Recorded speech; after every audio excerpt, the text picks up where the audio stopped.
Chris Cassell, what do you got for us? So I don't think I reviewed the first issue, so I'm just going to catch up real quick through Outer Darkness by John Layman and AFU CHAN.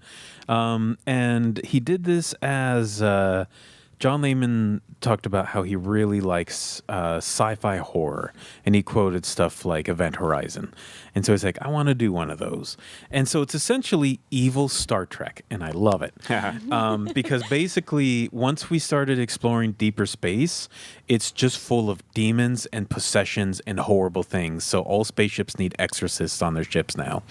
And the main character is a captain who is going to basically be sentenced to prison for life for not following orders, but then he's released and they're like, well, we have a suicide mission and we know you want to go to this certain part of space, so it happens to be there, so go on suicide mission for us. And so they put him on like a new high-class ship, and everyone hates him completely. And the thing is, he deserves their hate because he doesn't care for them as people, but he also is always right about everything because he's smart.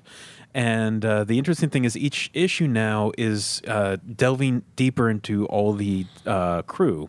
And there's like one member of the crew who is actually a possessed demon, and he's hiding.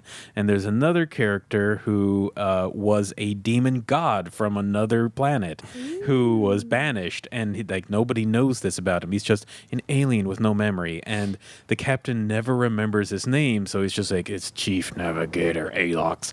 And so he's just trying not to kill all the humans.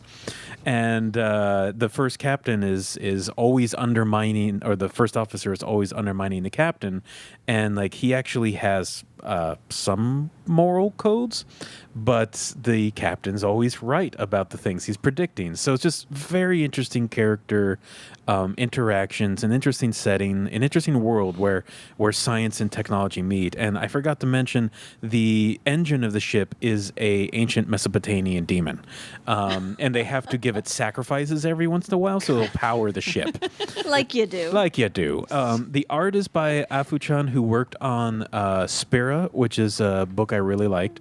And he just does great work with aliens and an interesting color palette. I just really, really engaged with the book right now. So we're 4 issues in, and I do recommend Outer Darkness. Cool. Cool.